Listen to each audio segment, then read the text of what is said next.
Good morning, everyone. चलिए let's continue with RTP. Question number 6. From the following particulars ascertain the value of inventory as on 31st March 24. तो हमें calculate करना है closing stock as on 31st March. हमें given है inventory as on 1st April, then purchases, then sales, manufacturing expenses. तो देखो manufacturing expenses ये हमारे कौन से वाले हो जाते हैं? Direct expense. तो हम जब क्लोजिंग स्टॉक वैल्यूएशन में डायरेक्ट एक्सपेंस लेते हैं तो वो कौन से होते हैं? Manufacturing expenses. They are also in the nature of direct. Selling and distribution expenses, administration expenses, inventory value करते हुए इन्हें कंसिडर नहीं किया जाता. तो ये दोनों खर्चों को हमें क्या करना है? Ignore. Then at the time of valuing inventory as on 31st March 23, as on 31st March 23 यानी कि लास्ट ईयर का क्लोजिंग स्टॉक, तो मतलब इस साल का ओपनिंग स्टॉक. लास्ट ईयर का क्लोजिंग, इस साल का opening. At the time of valuing inventory as on 31st March 23, a sum of 20,000 was written off on a particular item which was originally purchased for 55,000 and was sold during the year for rupees 50,000. तो ये पूरा का पूरा paragraph ये क्या है?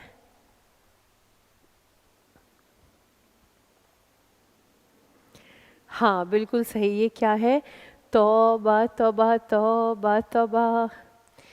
ये paragraph लग रहा है बहुत खतरनाक. और आगे क्वेश्चन कह रहा है except the above mention transaction GP earn during the year was 20% on sales. तो देखो ये जो पैराग्राफ है, ये जो आपको बहुत खतरनाक लग रहा है, ये हमारे अकाउंटिंग स्टैंडर्ड 2 में exclusion from cost of inventories पर बेस्ड है. हमने सीखा था कॉस्ट में क्या क्या आता है और साथ में ये भी सीखा था कॉस्ट में क्या क्या नहीं आता है. क्या क्या नहीं आता है तो देखो एक बार पहले रिवाइज कर लेते हैं. ये आपके इंस्टीट्यूट के मॉड्यूल का page number 4.7, exclusions from cost of inventories. Inventory में क्या क्या नहीं आता है? First point, abnormal amounts. Abnormal amounts जो भी होते हैं वो इन्वेंट्री के अंदर नहीं आते हैं, यानी कि उनको इन्वेंट्री में से हमें हटाना है. तो जब क्वेश्चन कहता है ना कि हमने कुछ राइट ऑफ कर दिया स्टॉक पर, तो ये है एक एबनॉर्मल आइटम. इसी स्टॉक को हमने आगे बेच दिया तो ये भी क्या है? एक एबनॉर्मल आइटम. राइट ऑफ का मतलब इन्वेंट्री पर क्या होता है? बहुत सी इन्वेंट्री ऐसी होती है जो रखे रखे पड़े पड़े उसकी वैल्यू जो है ना वो फॉल होती रहती है सिर्फ रखने से. जैसे बहुत सी चीज़ें ऐसी होती हैं सिर्फ प्रिजर्व करने से उनकी वैल्यू बढ़ती है. जैसे घर में मम्मा अचार डालती हैं तो अचार बना कर के मम्मी क्या कहती हैं? अब इसको पड़े रहने दो 2-3 दिन. तो उससे क्या होगा? वो रखे रखे में वो जो अचार है वो आपका रेडी हो जाएगा. तो यू अंडरस्टैंड कि वो टाइम का प्रोसेस है. आप सिर्फ रखे रहते हो ना तो वैल्यू बढ़ती है, ऐसे ही फॉल भी होती है. कॉटन के केस में ऐसा होता है कि बहुत टाइम तक रहती है तो उसकी वैल्यू में जो है फॉल आ जाता है. तो उसकी वजह से कभी कभी हम क्या कर देते हैं? Right of. तो राइट ऑफ को मानना है एबनॉर्मल, यानी कि इसको हमारी स्टॉक वैल्यूएशन से हटाना है. तो देखो हम जब स्टॉक को वैल्यू करेंगे तो हम वैल्यू कैसे करते हैं? हमारा बेसिक सा COGS का फॉर्मूले से हम लोग इसको वैल्यू करेंगे, कॉस्ट ऑफ गुड्स सोल्ड। हमने इसको किया opening stock plus purchases plus direct expense minus closing stock. COGS निकालना है, कैसे निकालेंगे? Sales minus gross profit.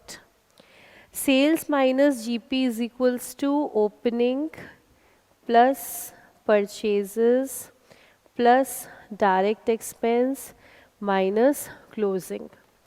अब ये जो हमारे पास अमाउंट्स हैं, इनमें हम चेक कर लेते हैं एबनॉर्मल आइटम का इफेक्ट कहाँ कहाँ पर है। सबसे पहले तो 31 मार्च 23 इस स्टॉक में एडेड है, इसका मतलब करंट ईयर के ओपनिंग स्टॉक में एडेड है। तो करंट ईयर का जो ओपनिंग स्टॉक है, यहाँ से हम इस एबनॉर्मल आइटम को हटा देंगे। ओपनिंग स्टॉक वैल्यू कितनी गिवन है? 3,50,000।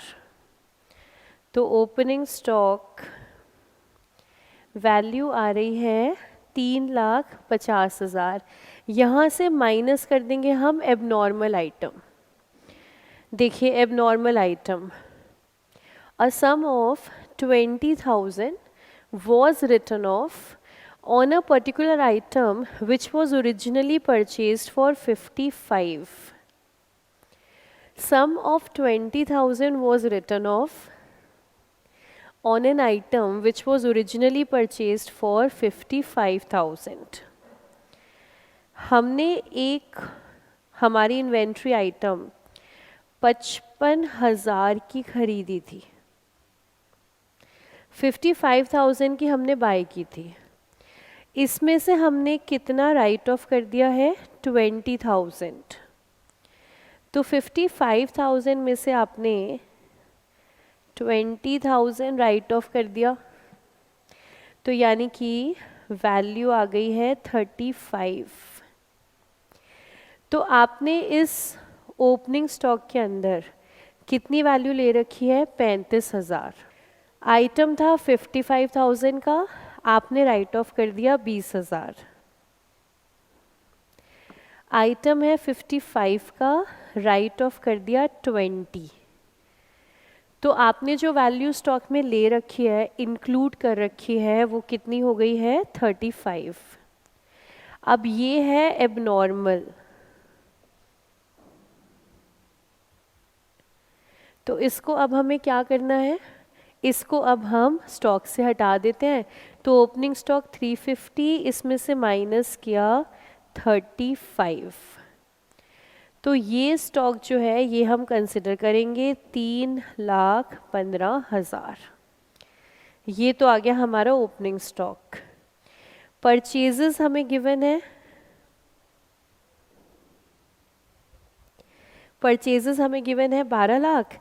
डायरेक्ट एक्सपेंस हमें गिवन है 1 lakh. Purchases 12 lakh, direct expense 1 lakh. Closing अभी हमें निकालना है। सेल्स पर आते हैं। सेल्स हमें गिवन है 18,50,000। सेल्स है 18,50,000, लेकिन इस सेल के अंदर हमारा वो एबनॉर्मल वाला सेल भी इंक्लूडेड है। Abnormal item was sold during the year for ₹50,000। तो हम हमारे अकाउंटिंग स्टैंडर्ड 2 के एक्सक्लूजन के पॉइंट फर्स्ट पर हैं। एबनॉर्मल अमाउंट को जो है हटाना है, तो सेल भी एबनॉर्मल जो है उसको क्या करना है? हटाना है। तो हम अब सेल में से माइनस कर देते हैं 50,000।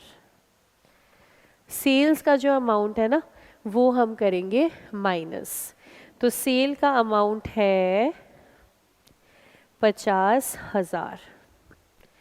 तो सेल में से एबनॉर्मल हटा दो, तो सेल कितने की आ गई? 18 लाख। ये इफेक्ट है हमारे इस पूरे तौबा तौबा वाले पैराग्राफ का। तो इस पैराग्राफ के अंदर क्या दिया हुआ है, हमने कुछ राइट ऑफ किया है, यानी कि आइटम कैसी बन गई है, एबनॉर्मल। तो एबनॉर्मल आइटम्स को एक्सक्लूड करना है तो हटा दो। कहाँ कहाँ से हटाओगे, जहाँ जहाँ इसका इम्पैक्ट आया।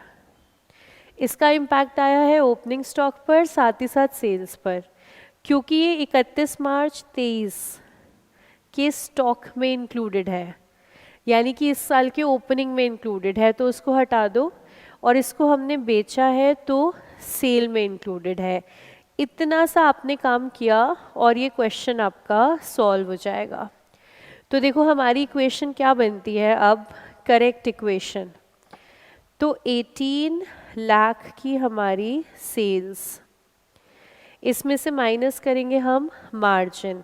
मार्जिन क्वेश्चन कह रहा है 20%, तो इसमें से माइनस किया 20%, is equals to opening stock कितना, 3,15,000, purchases 12 lakh, direct expense 1 lakh, closing हमें क्या करना है, कैलकुलेट करना है। तो 18 लाख माइनस 20%, 14,40,000। 14,40,000 की हमारी आ गई है COGS, cost of goods sold, GP minus कर दिया है, is equals to 3,15,000 plus 12 lakh plus 1 lakh, 16,15,000 minus closing. इसका मतलब क्लोजिंग स्टॉक, क्लोजिंग इन्वेंट्री कितनी हो जाएगी, 16,15,000 माइनस 14,40,000, 1,75,000। तो हमारा क्लोजिंग स्टॉक कितना आ गया है, 1,75,000। बस पेपर प्रेजेंटेशन में क्या करना है, जैसा हमने हमेशा सीखा हुआ है कि अगर कोई भी 5 मार्क्स का क्वेश्चन है तो हमेशा स्टेटमेंट बनाएंगे। स्टेटमेंट कैसे बनानी है, बिल्कुल सिंपल सा तरीका है।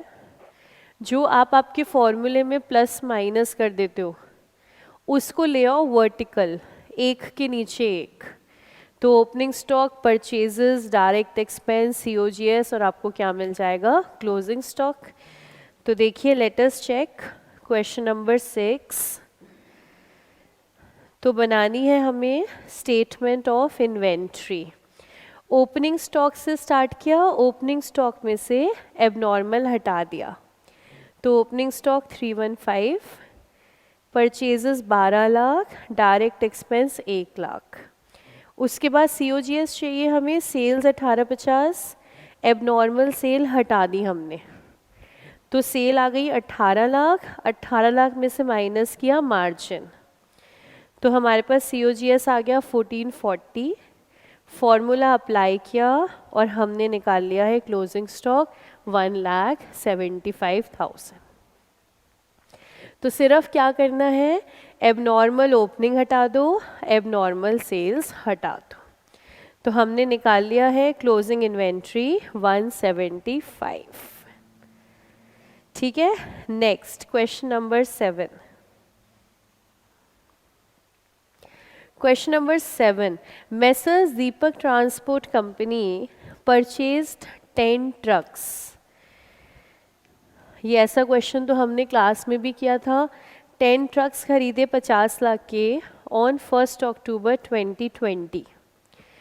ऑन 1 जनवरी 22, देखिए यहाँ क्वेश्चन में करेक्शन है, ये डेट को करेक्ट कीजिएगा। This is not 1 January 22, this is 1 जनवरी 23। तो क्वेश्चन में यहाँ करेक्शन है, डेट करेक्ट करेंगे 1 जनवरी 23।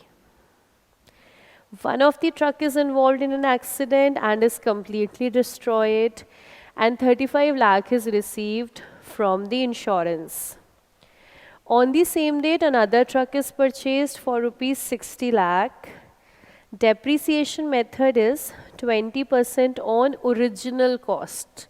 Original cost यानी कि straight line depreciation method.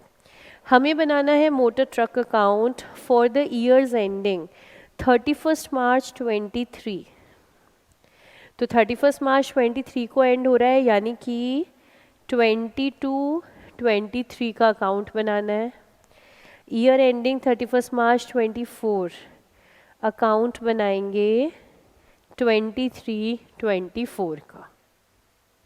यानी कि हमारा अकाउंट स्टार्ट हो जाएगा 1 अप्रैल 22 से. साल ख़त्म होना चाहिए 31 मार्च 23. तो साल कौन सा बना? 22-23. तो स्टार्ट कब से होगा? 1 अप्रैल 22 से.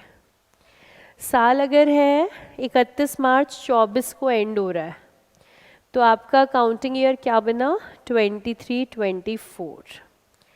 तो यानी कि हमारा मोटर ट्रक अकाउंट कहाँ से स्टार्ट होगा? 1 अप्रैल 22 से. तो देखो, हमें बनाना है मोटर ट्रक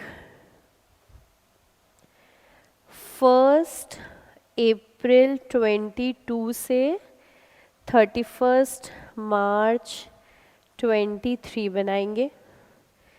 फिर बनाएंगे 1 अप्रैल 23 से 31 मार्च 24. तो हमारा जो अकाउंट हमें 1 अप्रैल 22 से स्टार्ट करना है, क्या ये ट्रक के परचेज की डेट है? नहीं, ट्रक हम पहले ही बाय कर चुके हैं. जब भी आपको एसेट का अकाउंट बाय के डेट के बाद से बनाना है, इसका मतलब हमारा एसेट अकाउंट कहाँ से स्टार्ट होगा? बैलेंस ब्रॉट डाउन के साथ. तो हमें सबसे पहले चाहिए balance brought down as on 1 April 22.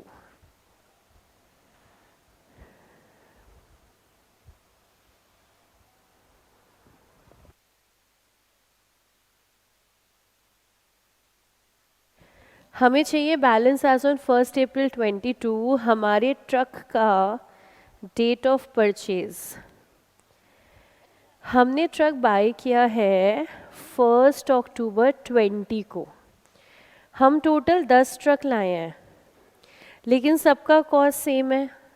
तो हम एक ट्रक की कैलकुलेशन करेंगे और फिर हम लास्ट में क्या कर देंगे? इनटू में 10. तो 1 अक्टूबर 20 हमने ट्रक बाय किया. ट्रक की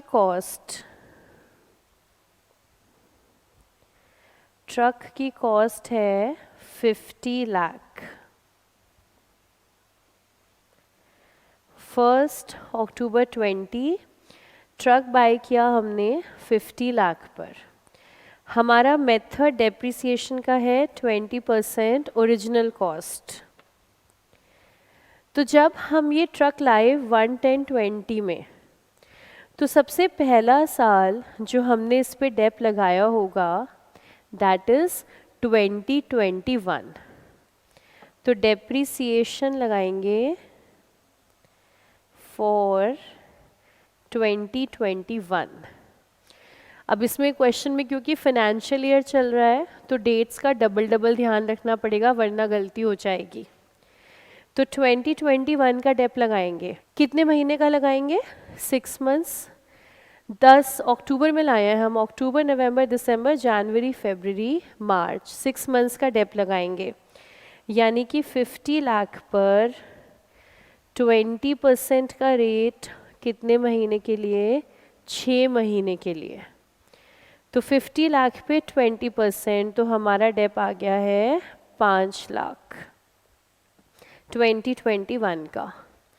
फिर 21-22 में भी डेप लगा होगा, क्योंकि हमें तो बैलेंस चाहिए 1 अप्रैल 22 को. तो डेप लगाते हैं नेक्स्ट ईयर का. 21-22 का। 21-22 में तो पूरे साल का डेप लगा होगा, पूरे साल था ट्रक हमारे पास, तो पूरा साल यानी कि 50 लाख का 20%, तो 21-22 का डेप्रिसिएशन कितना, 10 लाख। तो पहले वाले दोनों साल में हमने डेप लगा दिया, अब हमें मिल जाएगी book value, written down value, इसी को हम क्या कहते हैं, balance as on 1 April 22।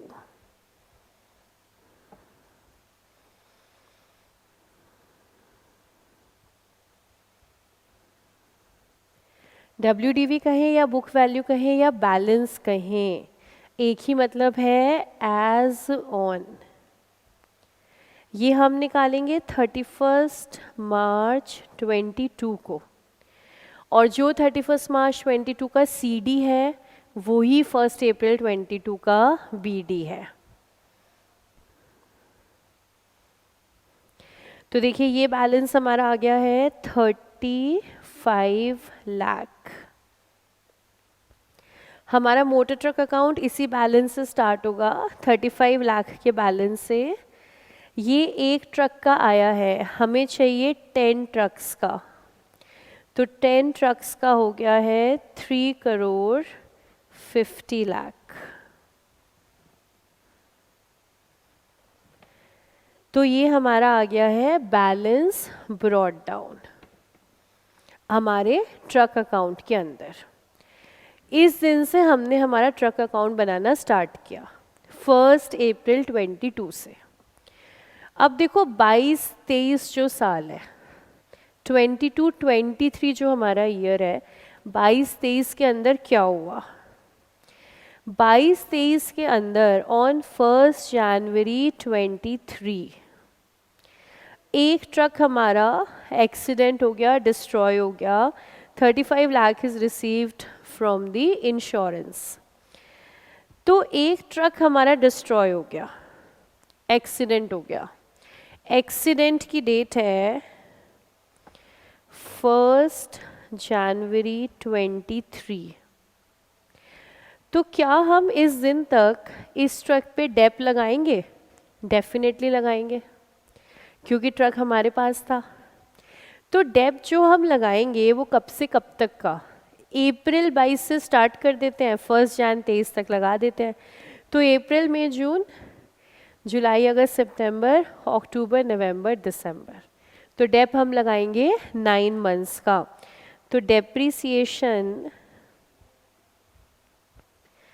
For 22-23 एक ट्रक पर जो हमारा चला गया 9 महीने का लगाना है, तो 50 लाख पर 20% 9 महीने के लिए। चेक करें डेप 7,50,000, डेप्रिसिएशन हमारी आ गई है 7,50,000।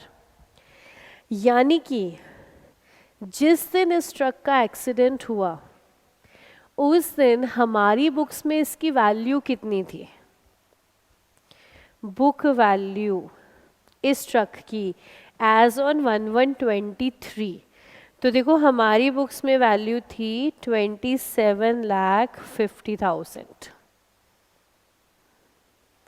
27,50,000 की वैल्यू थी। और हमें इंश्योरेंस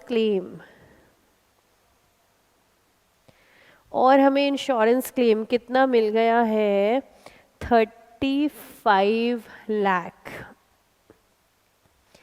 कुछ बातें जो सिर्फ क्लासरूम क्वेश्चन में हो सकती हैं, रियल लाइफ में कभी नहीं हो सकती, कि अगर आपका नुकसान हुआ है 27,50,000 का, आपको क्लेम मिल रहा है 35 लाख का। तो जो हमारा इंश्योरेंस होता है ना, that is a contract of indemnity.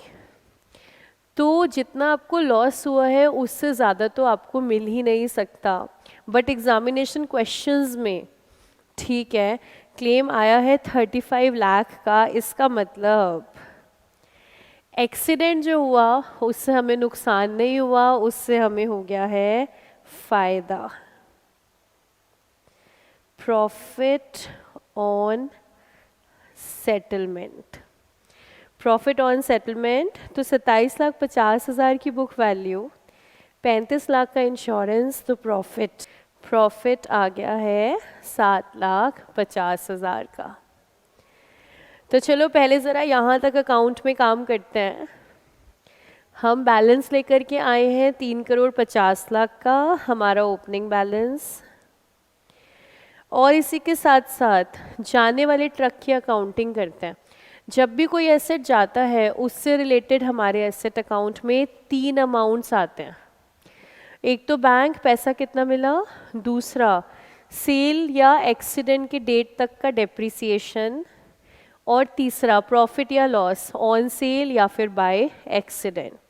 तो तीनों अमाउंट्स हम निकाल चुके हैं। ये रहा हमारा डेप्रिसिएशन, ये हमारा कैश रिसीव्ड, और ये हमारा लॉस ऑन सेल। तो चलिए ज़रा अकाउंट में पहले इसको डालते हैं। तो ट्रक अकाउंट स्टार्ट किया हमने बैलेंस ब्रॉट डाउन से 3,50,00,000। इसके बाद डालेंगे हम जाने वाले ट्रक की डिटेल्स। डेट क्या है, 1 जनवरी 23। बाय बैंक 35 लाख जितना हमें क्लेम मिला। इस पर डेप कितना लगा था, 7.5 लाख। ये डेप हमेशा से अलग से दिखाना है, ध्यान रखना। ये हमारा डेप आ गया, और इस बार प्रॉफिट हो रहा है तो हम डेबिट साइड पर आ जाएंगे। To profit on settlement of truck 7.5 lakh.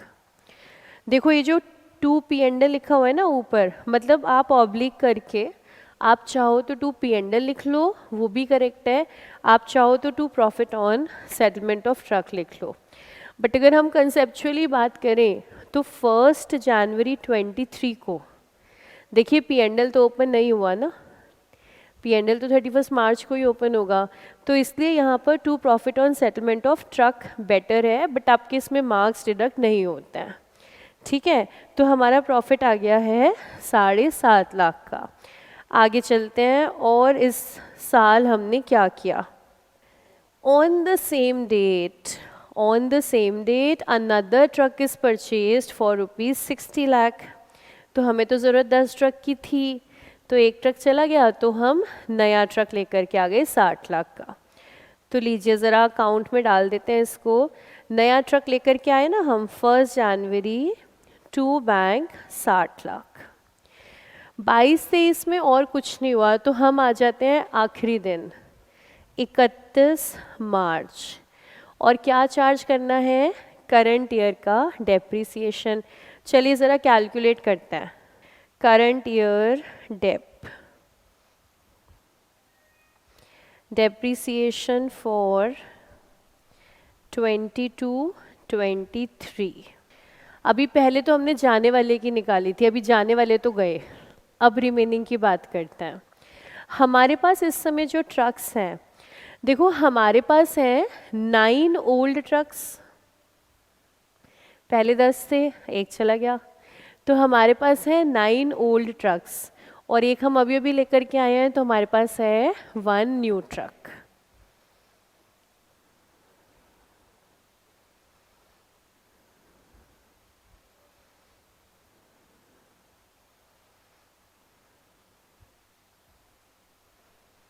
Time, जो पुराने वाले 9 ट्रक हैं वो पूरे साल रहे, तो हमारे एक ट्रक की पूरे साल का डेप कितना था, 10 लाख। तो 9 ट्रक का पूरे साल का डेप कितना हो गया, 90 लाख। देखो हमारा मेथड है SLM, 20% SLM लगा रहे हैं हम।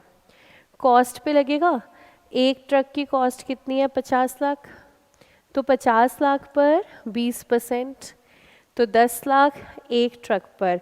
हमारे पास है 9 ट्रक, तो इनका डेप्रिसिएशन हो गया 90 लाख। अब देखो नए वाले ट्रक, नया वाला ट्रक हम लाए थे 60 लाख का, और किस दिन लाए थे, 1 जनवरी 23। तो 60 लाख का ट्रक, 20% का रेट, कितने महीने के लिए? जनवरी, फरवरी, मार्च, 3 मंथ्स। तो 60 लाख का ट्रक, 20% का रेट, 3 महीने के लिए। तो हमारा डेप्रिसिएशन 3 लाख इस पर आ गया है, तो टोटल डेप्रिसिएशन 93 लाख। तो करंट ईयर 22-23 का डेप, 9 पुराने ट्रक, 1 नया ट्रक। पुराने वाले ट्रक का कॉस्ट है 50 लाख, रेट है 20%, तो एक ट्रक का 1 साल का डेप 10 लाख, तो 9 ट्रक का 90 लाख। उसके बाद नया वाला ट्रक, उसका 3 लाख, तो टोटल डेप हो गया है 93 लाख। तो हम अकाउंट में पोस्ट करेंगे, अकाउंट के अंदर हम डालेंगे 93 लाख और ये अकाउंट क्लोज 2 करोड़ 82 लाख के साथ। Next year balance brought down. Next year हमें अकाउंट बनाना है 23-24 का, उसमें कोई ट्रांजैक्शन तो है नहीं, ना कोई सेल है ना कोई परचेज है, तो सीधा साल के अंतिम दिन। और क्या चार्ज करेंगे? डेप्रिसिएशन। चलो ज़रा चेक करते हैं। Depreciation for 23-24। अब 23-24 में हमारे पास क्या क्या है? वही हमारे 9 तो पुराने वाले ट्रक और 1 हमारा नया ट्रक।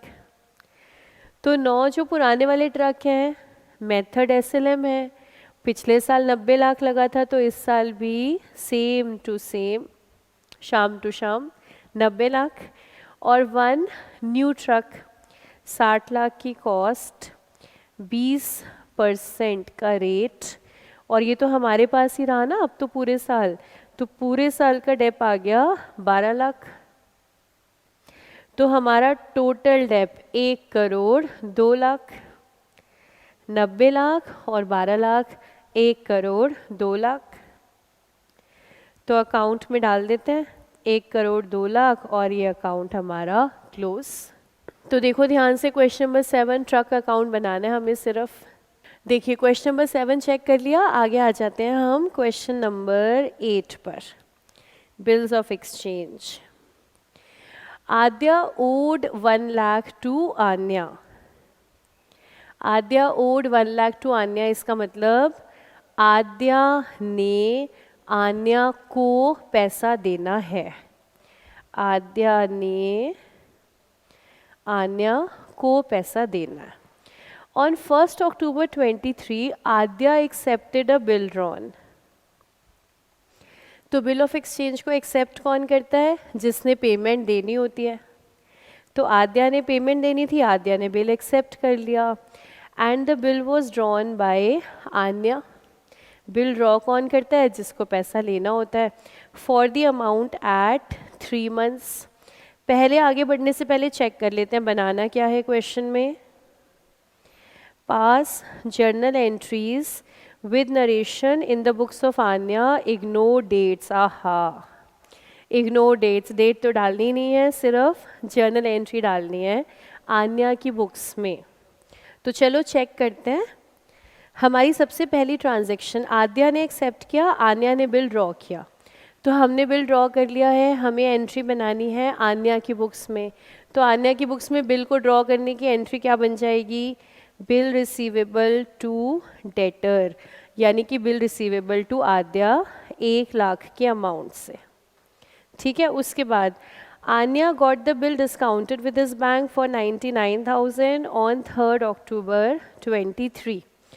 तो आन्या ने इस बिल को करा लिया डिस्काउंट। तो बिल को डिस्काउंट कराने की entry, bank discount to BR। Bank में आया 99,000, इसका मतलब डिस्काउंट हो गया है 1,000 का, तो बिल रिसीवेबल चला गया 1 लाख का।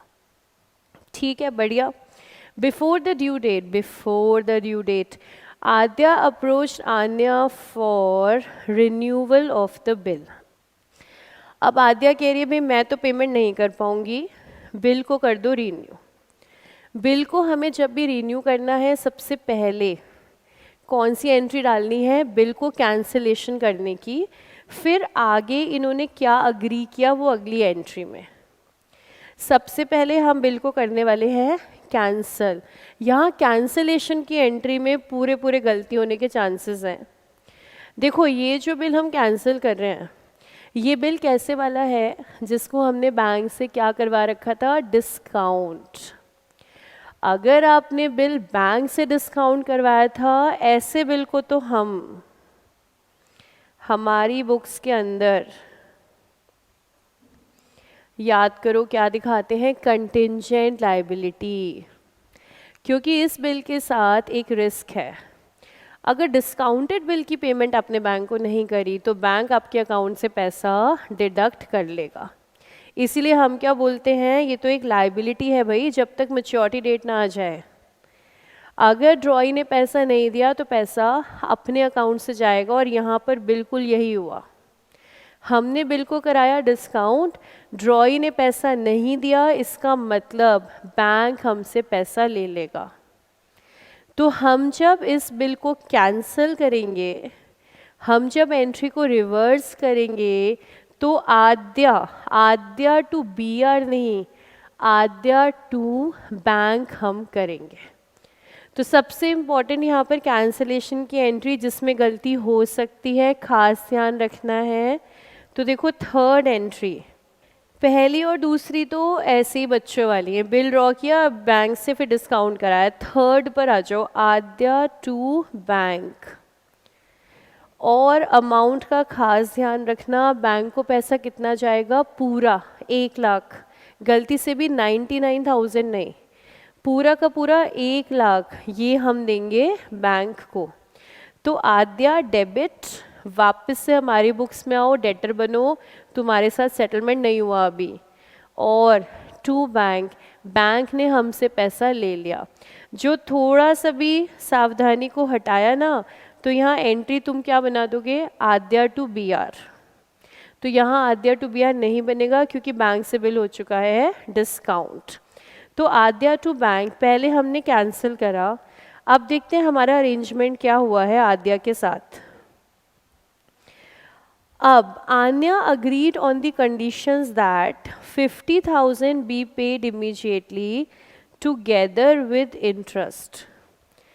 50,000 be paid immediately together with interest, यानी कि इंटरेस्ट कैसे आ रहा है, इन कैश। इन कैश मतलब इन कैश दो चीज़ें आ रही है, 50,000 कैश आएगा, साथ के साथ इंटरेस्ट आएगा। इंटरेस्ट कितना, रिमेनिंग अमाउंट। टोटल अमाउंट कितना है जो आद्या से लेना है, 1 लाख। उसमें से आद्या कितना देने को तैयार है, 50,000। इसका मतलब इंटरेस्ट लगेगा बैलेंस 50,000 के अमाउंट पर 12% के रेट पर 3 महीने के लिए। Let us calculate amount of interest.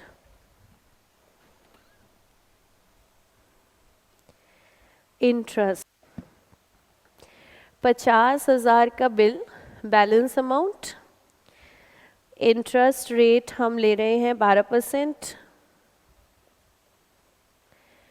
3 महीने के लिए। 50,000 पे 12%, 3 महीने के लिए। तो देखो इंटरेस्ट हमारा आ गया है 1500। तो आद्या को हमने क्या बोला, भाई कैश दे दो हमें, 50,000 तो कैश बिल का, और साथ ही साथ हमें दे दो 1500 इंटरेस्ट का। तो आन्या अग्री कर रही है इसी कंडीशन पर कि 50,000 मुझे अभी दोगी, 1500 मुझे इंटरेस्ट का दोगे, और for the balance Aadya should accept a new bill at 3 months. तो बैलेंस कितना बचा अब, 50,000। तो नया वाला बिल ये बनेगा 50,000 का। इसका मतलब, तो अब देखो हमारी एंट्री यहाँ पर क्या बन जाएगी, हमारी एंट्री बन जाएगी कैश आ गया 50,000 और 1500 इंटरेस्ट, तो 500। हमारे पास आ गया है बिल 50,000 का। आद्या को अपनी बुक्स में से अब हटा देंगे हम, इनको हमने डेटर बनाया था, अब हटा देंगे। 1,00,000 का अमाउंट था और साथ ही साथ हमें फ़ायदा हो गया है 1500 का। फ़ायदा यानी कि इंटरेस्ट, तो इंटरेस्ट जो फ़ायदा है वो क्या हो जाएगा, क्रेडिट, तो टू इंटरेस्ट। तो देखो हमारी यहाँ पर एंट्री बनने वाली है cash debit 51,500, BR debit 50,000, to Aadya 1,00,000, to interest 1,500। तो बेसिकली अब अगर हम ध्यान से देखें तो आद्या से पैसा आना कितना बाकी है, 50,000 ही आना बाकी है अब, क्योंकि 50,000 तो वो कैश में दे चुकी है। तो रिन्यूअल का अरेंजमेंट हमारा ये है, आप चाहे इसको एक साथ बनाओ चाहे आप इसको अलग अलग बनाओ। तो रिन्यूअल की हमारी एंट्रीज देखें तो हमारा इंटरेस्ट 1,500, कैश कलेक्शन 51,500 और अभी जो बिल दिया है आद्या ने, जो अभी पैसा आना बाकी है वो है 50,000 का। देखते हैं पैसा आया कि नहीं आया। These arrangements were carried out, but afterwards Adya became insolvent. जैसे ही हमारा ड्रॉई हुआ इंसॉल्वेंट, वैसे ही सबसे पहले क्या करना है, बिल को कैंसिल करना है। सबसे पहले कैंसिलेशन एंट्री डालेंगे, तो कैंसिलेशन एंट्री आ गई आद्या टू BR। ध्यान रखना है, भूलना नहीं है ये एंट्री बनाना, क्योंकि तुम लोग सीधा आ जाओगे कलेक्शन पर। अच्छा 40% आया, अच्छा इतना आ गया, इतना बैड डेट, तो उससे पहले ध्यान रखना है पहले पुराने वाले बिल को क्या करना है, कैंसिल। तो पहले आद्या टू BR 50,000 बिल कैंसिल। अब हमें कितने पैसे मिल रहे हैं, 40% could be recovered from the estate. तो हमारे को टोटल मिलना था 50,000, टोटल में से 40% मिल रहा है यानी कि 20,000। तो इसका मतलब बैलेंस 30,000, ये क्या हो जाएगा, बैड डेट हो जाएगा। तो हमारी अगली एंट्री बन जाएगी bank debit 20,000, bad debt debit 30,000, to Aadya 50,000। और यहीं अगर हम आद्या की बुक्स में होते तो बैड डेट की जगह हम कौन सा अकाउंट ओपन करते, डेफिशिएंसी अकाउंट। तो जिसने बिल रिसीवेबल लिया है उसका बैड डेट, जिसका बिल पेएबल है उसकी बुक्स में डेफिशिएंसी। तो लीजिए बिल्स ऑफ एक्सचेंज की सारी एंट्रीज हमारी बन गई हैं। ठीक है, क्वेश्चन नंबर 8 क्लियर। आगे चलते हैं क्वेश्चन नंबर 9 हमारे पास है एक trial balance.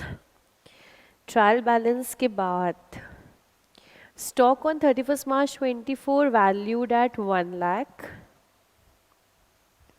Depreciation is to be provided at 10% per annum on fixed assets. And the scrutiny revealed the following matters.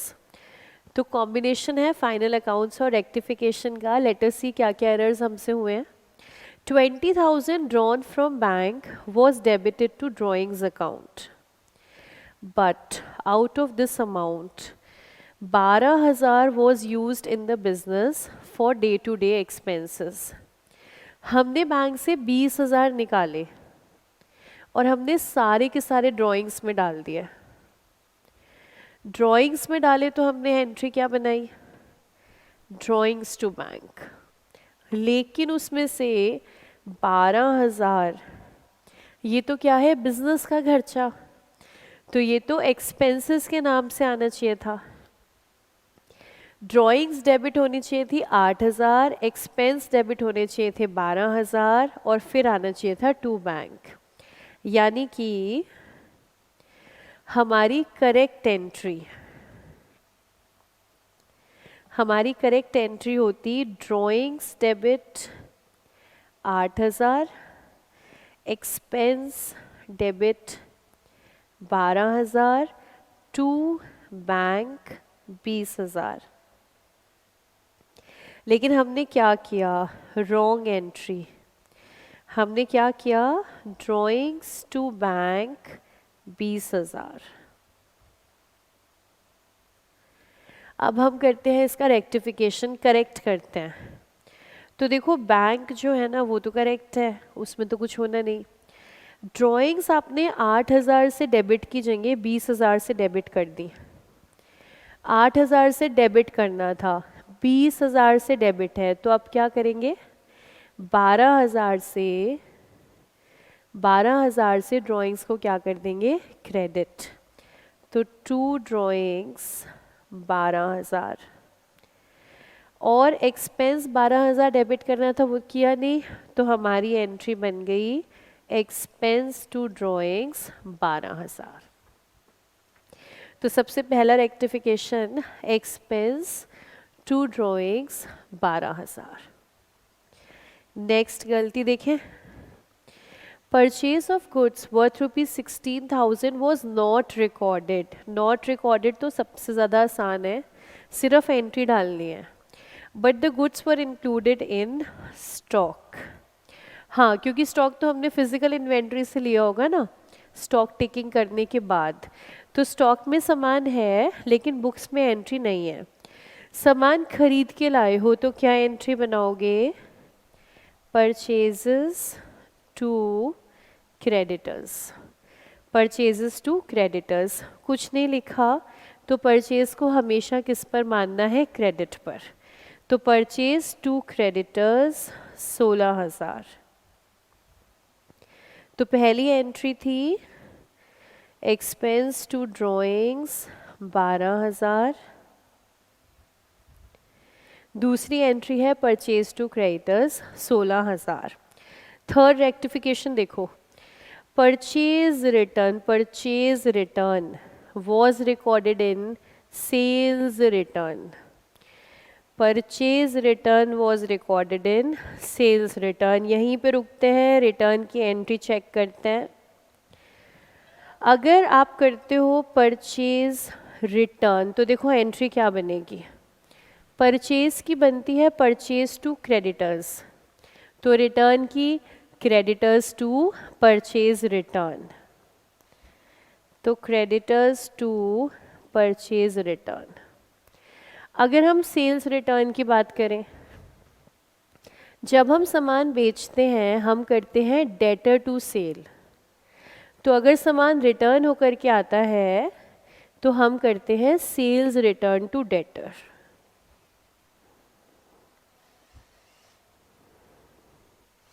ठीक है, ये हमारी करेक्ट एंट्रीज हैं परचेज रिटर्न और सेल्स रिटर्न की। अब यहाँ पर हमने क्या किया, परचेज रिटर्न को रिकॉर्ड कर लिया सेल्स रिटर्न में, लेकिन the amount was correctly posted to the party's account and also on the correct side.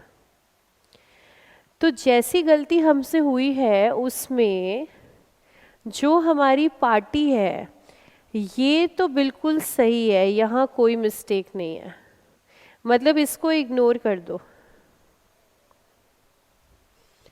आपसे जो गलती हुई है वो सिर्फ कहाँ हुई है, परचेज रिटर्न और सेल्स रिटर्न में।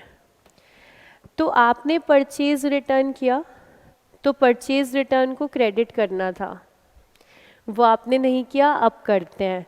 तो to purchase return, to purchase return कितने से, 1,000 से, ये तो आपने नहीं किया, अब करेंगे। दूसरी चीज़, आपने इसको कैसे दिखाया, सेल्स रिटर्न। अगर आपने इसको सेल्स रिटर्न रिकॉर्ड किया तो आपने सेल्स रिटर्न डेबिट कर दिया, जबकि गलत है क्योंकि ये सेल रिटर्न है ही नहीं। तो जो गलत सेल रिटर्न आपने डेबिट किया उसको ठीक करने के लिए क्या करेंगे, क्रेडिट। तो to sales return. Purchase return credit क्यों किया, क्योंकि करना था। सेल रिटर्न क्रेडिट क्यों किया, क्योंकि हमने उसको गलती से डेबिट कर दिया था। तो अब हमारी रेक्टिफिकेशन एंट्री है to purchase return to sale return. तो एंट्री को कंप्लीट करेंगे सस्पेंस की मदद से, सस्पेंस डेबिट। तो suspense debit 2000, to purchase return 1000, to sales return 1000। ठीक है, उसके बाद next expenses include 6000 in respect of the period after 31st March 2024। हमारा तो साल ख़त्म हो गया 31 मार्च 24 को, अभी उसके बाद का खर्चा हम कर चुके हैं 6000 रुपये। तो अगर आपने आपका अकाउंटिंग ईयर ख़त्म होने के बाद किया है खर्चा, तो उसको क्या बोलेंगे हम? Pre paid expense. एंट्री देखो, सबसे पहले तो जो एंट्री रटी हुई है ना वो है आउटस्टैंडिंग की। ठीक है, आउटस्टैंडिंग की एंट्री क्या डालते हैं? Salary to salary outstanding. अब ये तो याद है, यहीं से रिवर्स कर दो। अगर आउटस्टैंडिंग की ये होती है तो प्रीपेड की रिवर्स हो जाएगी। तो प्रीपेड की हो जाएगी प्रीपेड सैलरी टू सैलरी। तो यहाँ पर हमारे पास कोई नाम नहीं है, सिर्फ एक्सपेंस लिखा हुआ है। तो यहाँ पर इस क्वेश्चन में हमारी entry prepaid expense debit 6000 to expense 6000। लीजिए लास्ट रेक्टिफिकेशन आ गई है, prepaid expense debit 6000 to expense 6000। तो हमारी सारी रेक्टिफिकेशन एंट्री कंप्लीट है। एक बार फिर से देख लेते हैं सारी की सारी। सबसे पहली एंट्री हमने ड्राइंग्स की थी, लेकिन हमने सारा का सारा पैसा ड्राइंग्स में डाल दिया था, जिसमें खर्चे भी थे 12000 के, वो हमने रिकॉर्ड ही नहीं किए। तो पहली entry expense to drawings 12000, expense 12000 से डेबिट, ड्राइंग 12 से क्रेडिट। दूसरा हमने परचेज किया था, रिकॉर्ड ही नहीं किया, अब कर लेते हैं credit purchase, purchase to creditor. तीसरा रिटर्न, परचेज रिटर्न रिकॉर्ड करना है, क्रेडिट करोगे। सेल रिटर्न रिकॉर्ड करते हुए डेबिट करते हैं, आपने गलत रिकॉर्ड करा, ठीक करने के लिए क्रेडिट। एंट्री को कंप्लीट करेंगे with the help of suspense. And last prepaid expense, तो प्रीपेड एक्सपेंस टू एक्सपेंस। अब चेक करते हैं हम हमारा ट्रायल बैलेंस में से कौन सा अकाउंट पिक करके कौन सा ट्रेडिंग जाएगा, कौन सा P&L जाएगा, कौन सा बैलेंस शीट जाएगा। तो हमारा ट्रायल बैलेंस सबसे पहले तो कैपिटल अकाउंट, कैपिटल हमारा balance sheet.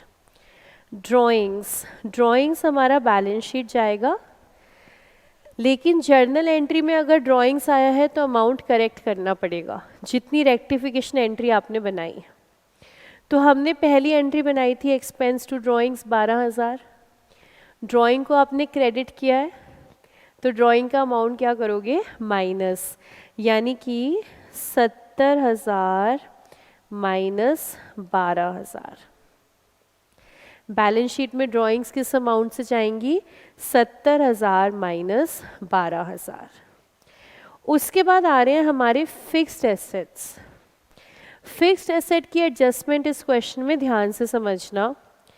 Fixed asset opening given है, फिर फिक्स्ड एसेट एडिशंस गिवन है, डेट करेक्ट करेंगे, यहाँ पे भी मिस्टेक है। दिस इज 1 अक्टूबर 2023, क्योंकि हमारा तो साल ही 31 मार्च 24 खत्म हो रहा है ना, तो 11024 नहीं है, दिस इज 11023। फिक्स्ड एसेट से रिलेटेड दो इन्फॉर्मेशन तो ये हैं, आगे चेक करते हैं। अब देखो, there is depreciation inside the trial balance, बहुत ध्यान रखना है। डेप है ट्रायल बैलेंस के अंदर, वो कितना है? 14000।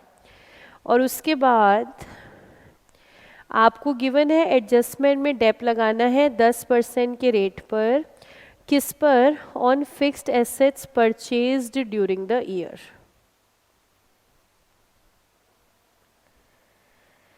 फिक्स्ड एसेट ओपनिंग 1,40,000 है, फिक्स्ड एसेट एडिशन 2 लाख है, ट्रायल बैलेंस के अंदर डेप 14,000 है, एडजस्टमेंट कह रही है डेप लगाओ, डेप लगाओ, लेकिन साफ साफ कह रही है किस पर, on fixed assets purchased during the year. इसका मतलब है जो बैलेंस आ रहा है हमारे पास वो डेप लग कर के आया है, यानी कि पहले से जो फिक्स्ड एसेट का बैलेंस आ रहा है उस पे डेप लग चुका है, और इसीलिए डेप हमें कहाँ दिखाई दे रहा है, ट्रायल बैलेंस के अंदर। ट्रायल बैलेंस के अंदर जो भी चीज़ आएगी वो दो गलियों से गुजर के आएगी। ट्रायल बैलेंस तक पहुंचने के लिए जर्नल की गलियों से गुजरना होगा, लेजर की गलियों से गुजरना होगा। तो अगर हमारे पास एक ट्रायल बैलेंस है जिसमें डेप दिख रहा है हमें, कैसे हो सकता है, डेप सीधा तो नहीं पहुंच सकता, पहले कौन सी गली आएगी, जर्नल, फिर कौन सी गली आएगी, लेजर। इसका मतलब हम तो एंट्री बना चुके हैं, डेप्रिसिएशन टू फिक्स्ड एसेट 14,000, ये एंट्री हम बना चुके हैं, तभी डेप का लेजर बना है और तभी ये ट्रायल बैलेंस में पहुंची है। इसका मतलब 14,000 फिक्स्ड एसेट के अमाउंट से ऑलरेडी माइनस हो चुका है, यानी कि हमारा P&L और हमारी बैलेंस शीट, फिक्स्ड एसेट पुराने वाले तो एज इट इज 1,40,000 पे चले जाएंगे, इनमें से कुछ माइनस नहीं होगा, और इधर हमारी डेप्रिसिएशन पुरानी वाली 14,000 वो एज इट इज। अब हमने जो एसेट खरीदे हैं 1 अक्टूबर 23 को, उसका अमाउंट है,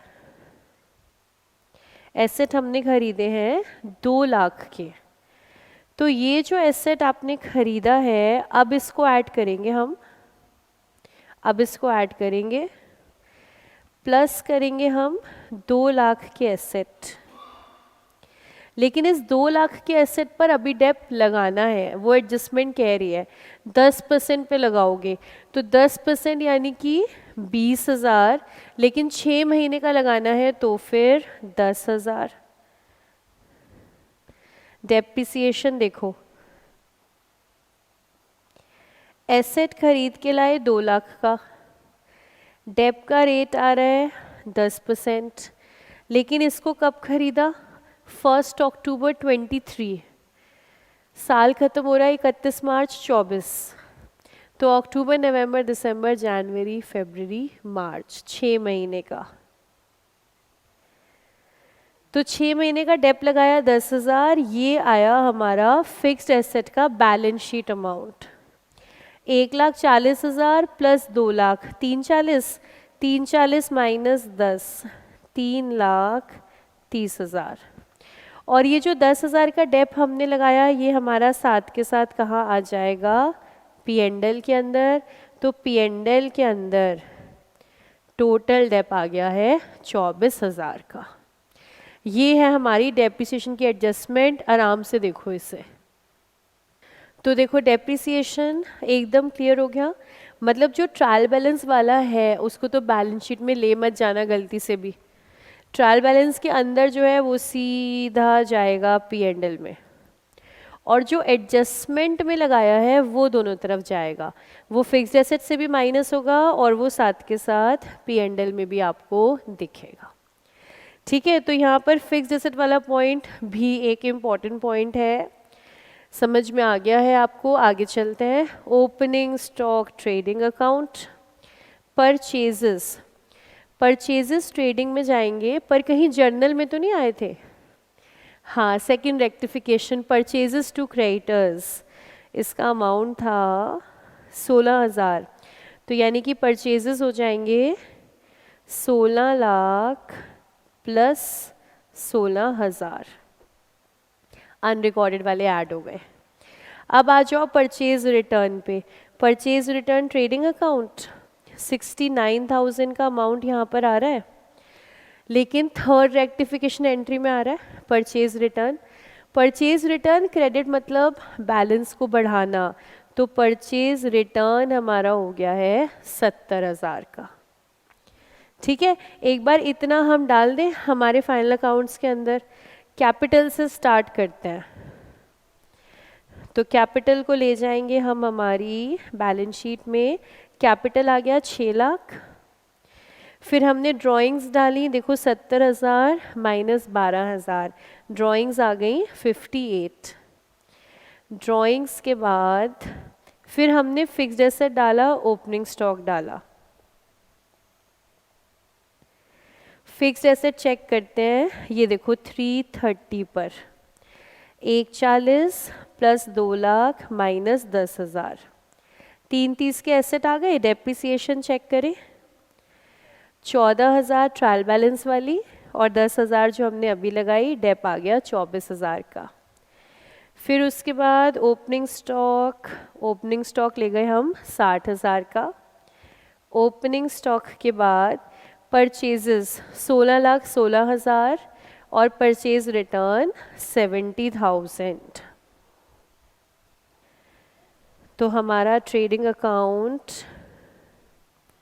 परचेजेस 16,16,000, परचेज रिटर्न 70,000, तो हमारी नेट परचेज आ गई 1546। उसके बाद आगे चलते हैं सेल्स कहाँ जाएंगी? ट्रेडिंग में। सेल्स पे कोई एडजस्टमेंट, कोई रेक्टिफिकेशन नहीं है। सेल्स रिटर्न ट्रेडिंग में जाएंगी। सेल्स रिटर्न पर रेक्टिफिकेशन है। सेल्स रिटर्न हमने क्रेडिट किया है। सेल्स रिटर्न जब भी हम क्रेडिट करते हैं तो बैलेंस क्या हो जाता है? कम हो जाता है। तो सेल्स रिटर्न 99 माइनस 1, तो सेल रिटर्न का अमाउंट है 98,000। डेटर्स एज इट इज कहाँ चले जाएंगे? Balance sheet. Creditors balance sheet 2,20,000, लेकिन क्रेडिटर्स पर हमने एडजस्टमेंट नंबर 2 डाली है, रेक्टिफिकेशन। परचेज टू क्रेडिटर्स 16,000, तो क्रेडिटर बढ़ जाएंगे 16,000 से। उसके बाद एक्सपेंसेस जाएंगे P&L। एक्सपेंसेस का अमाउंट आ रहा है 50,000। इसमें कौन सा अमाउंट एडजस्ट करोगे? रेक्टिफिकेशन वाला। तो देखो पहली entry expense debit.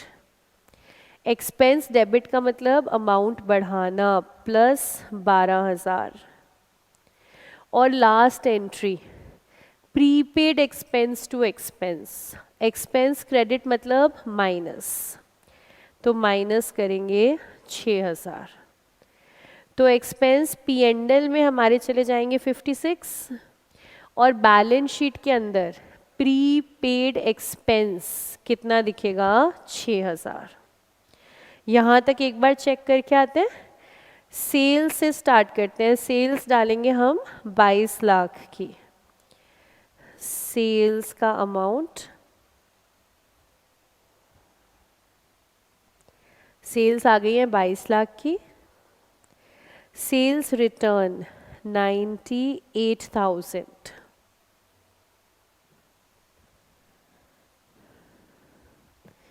Sales return 98,000। Sales return के बाद डेटर्स 2,50,000, क्रेडिटर्स 220 प्लस 16। हम जाएंगे बैलेंस शीट में। Debtors 250, creditors 220 plus 16 236। Then expenses 50 plus 12 minus 6, P&L में लेकर जाएंगे 56। हमारा P&L एक्सपेंस आ गए हैं 56, 50 माइनस 6, 50 माइनस 6 प्लस 12। साथ ही साथ लेकर के जाएंगे बैलेंस शीट के अंदर pre paid expense. Pre paid expense, expense है 6000, ये 5000 कोई और प्रीपेड होगा, अभी चेक करेंगे। एक्सपेंस का प्रीपेड कितना है? 6000। एक्सपेंस के बाद हमारे पास है fix deposit with bank. Fix deposit with bank, FD तो कहाँ जाती है बैलेंस शीट में? 2 लाख की एफडी है। 2 लाख की एफडी पर 20,000 का इंटरेस्ट है। इंटरेस्ट कहाँ जाएगा? पी&एल के अंदर।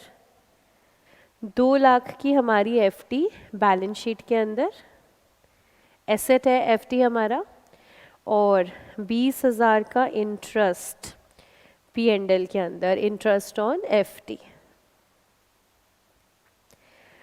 Then cash. कैश लिखा है लेकिन ध्यान रखना है कैसा बैलेंस दिया हुआ है? क्रेडिट।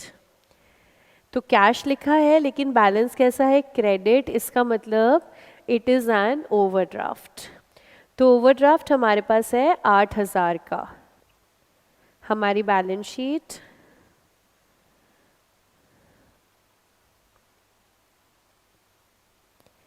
ओवरड्राफ्ट 8000। कैश के बाद सस्पेंस अकाउंट 2000।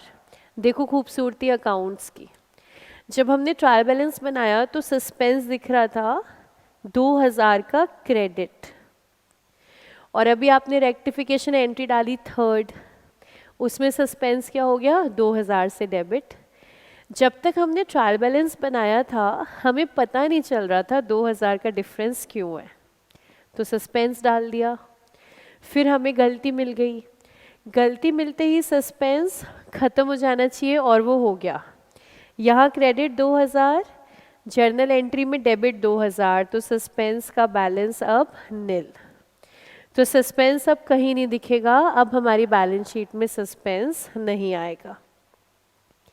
सस्पेंस के बाद depreciation done. Then rent. Rent आ रहा है 17 महीने का, अप टू 31 अगस्त 17,000। देखो 17 महीने का 17,000 है, तो 1 महीने का 1000, ठीक है, तो 12 महीने का 12,000। हमारा रेंट पेड है 31 अगस्त तक, और हमारा ईयर ख़त्म हो जाता है 31 मार्च। तो हमने कितना महीना एडवांस दे रखा है? अप्रैल, मई, जून, जुलाई, अगस्त, 5 महीने। तो 17,000 में से इस साल का कितना? 12,000, और एडवांस कितना? 5,000। तो पी&एल में कितना जाएगा? 12,000, और बैलेंस शीट में कितना? 5,000। तो रेंट को ज़रा पोस्ट कर दें। सबसे पहले तो हमारा पी&एल रेंट है 12,000, 17 माइनस 5, साथ ही साथ हमारी बैलेंस शीट। तो ये जो 5,000 का अमाउंट है ये बेसिकली क्या है? Prepaid rent. प्रीपेड रेंट है 5,000, तो टोटल प्रीपेड हमारा हो गया है 11,000। After rent investments. Investments 12%, 2.5 lakh. Investment तो कहाँ जाएंगी बैलेंस शीट में? लेकिन देखो ये इन्वेस्टमेंट हमने कर दी थी 1 अगस्त 23 को, और अभी हमारा साल ख़त्म हो रहा है 31 मार्च 24 को। तो क्या हमारा इंटरेस्ट अक्रियू हो चुका है? यस 1 अगस्त को इन्वेस्टमेंट हमने तो कर दी थी। तो अगस्त, सितंबर, अक्टूबर, नवंबर, दिसंबर, जनवरी, फरवरी, मार्च, 8 महीने का इंटरेस्ट इन्वेस्टमेंट के ऊपर बनता है। सबसे पहले ज़रा इन्वेस्टमेंट डाल देते हैं बैलेंस शीट में। इन्वेस्टमेंट हमारी आ गई है 2.5 लाख की। इन्वेस्टमेंट आ गई 2.5 लाख। इस पर इंटरेस्ट बनता है, इंटरेस्ट चेक करें। 2.5 लाख का अमाउंट, 12% का रेट, 8 महीने का टाइम, तो इंटरेस्ट कितना बना? 20,000। तो इंटरेस्ट अक्रूड है तो P&L में दिखाएंगे और साथ ही साथ बैलेंस शीट के अंदर इंटरेस्ट अक्रूड ऑन इन्वेस्टमेंट। ठीक है, इन्वेस्टमेंट के बाद हमारे पास है बैंक बैलेंस और ट्रायल बैलेंस के बाहर हमारे पास था स्टॉक। स्टॉक 1 लाख है, बैंक बैलेंस 169 है। तो पहले बैलेंस शीट में आते हैं, बैंक बैलेंस 169 और बैलेंस शीट में स्टॉक 1 लाख। क्लोजिंग स्टॉक को साइड बाय साइड ले जाते हैं ट्रेडिंग अकाउंट में। क्लोजिंग स्टॉक आ गया है 1 लाख का। उसके बाद डेप हमने पोस्ट कर दिया है और ये सारी एडजस्टमेंट्स भी हमने पोस्ट कर दी हैं। तो चलिए देखते हैं क्या अब जीपी निकल जाएगा या नहीं। तो देखो ट्रेडिंग अकाउंट सब हमने पोस्ट कर दिया है, जीपी आ जाएगा 596। जीपी ले गए P&L के अंदर, सारी पोस्टिंग हो चुकी है, प्रॉफिट आ गया 544 का। प्रॉफिट को ले गए बैलेंस शीट के अंदर, बैलेंस शीट चेक करें, सब पोस्टिंग हो चुकी है। लास्ट में बैलेंस शीट टोटल 13,30,000। ठीक है, क्लियर क्वेश्चन। तो चलो आज इतना ही करेंगे, बैलेंस नेक्स्ट क्लास में कंटिन्यू करते हैं। Thank you so much and keep smiling.